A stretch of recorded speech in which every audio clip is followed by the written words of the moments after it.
work we have done together on the UK's withdrawal, and this chamber, I know, remains open-minded and it remains hard at work. Michel Barnier and myself lunched with Prime Minister Johnson on Monday. Now, you'll hardly be surprised to learn that the Prime Minister assured us that he continues to want an agreement, but whatever happens, the United Kingdom, will leave the European Union on the 31st of October with or without an agreement. And that is why the risk of a no deal is palpable. These are my best friends and groupies. Don't be surprised that they are shouting. Cela veut dire, disais-je, que le risque d'un no deal.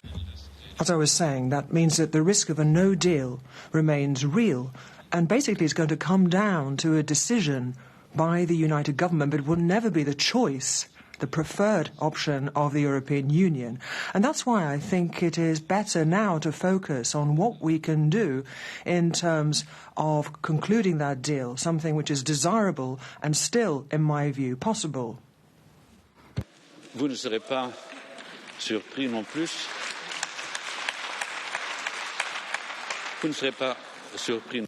Nor will you be surprised to learn that the main sticking point is the safety net, the backstop, in other words. Now, everybody by now has heard of the backstop, but not everybody understands why the backstop was agreed between the 27 and the UK government. The safety net, or the backstop, is an operational solution to a practical problem, a problem which is caused by Brexit for the island of Ireland and would not have come about if the United Kingdom had not decided to leave the European Union. The backstop is designed to do three things. First of all, to avoid a physical hard border on the island of Ireland. Secondly, to safeguard the integrity of the single market and, above all, the place of Ireland in that market. And thirdly, to protect North-South cooperation and the all-Ireland economy, which is absolutely crucial for stability and peace in Ireland and indeed enshrined in the Good Friday Agreement. I said to Prime Minister Johnson that I had no emotional attachment to the safety net, to the backstop, but I stated that I stand by the objectives that it is designed to achieve. And that is why I called on the Prime Minister to come forward with operational proposals in writing for practical steps which would allow us to achieve those objectives. Now, until such time as those proposals have been presented, I will not be able to tell you, looking you straight in the eye, that any real progress has been achieved.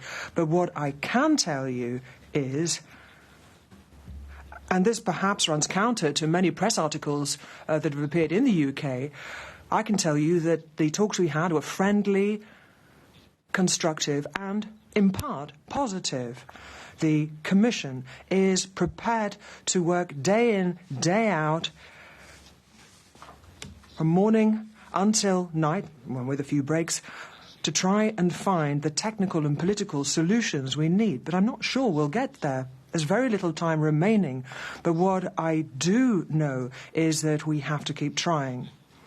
I asked the British Prime Minister to spell out the alternative arrangements that he is envisaging,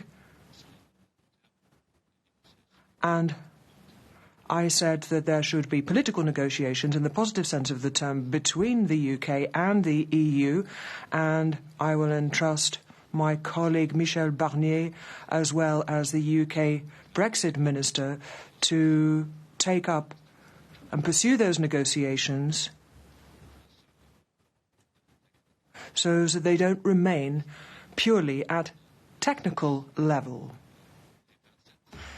In July, of 2016, the 27 countries concluded that it would be a mistake to focus exclusively on Brexit. We are determined to forge a stronger union of 27 and improve the daily lives of all our citizens in the process.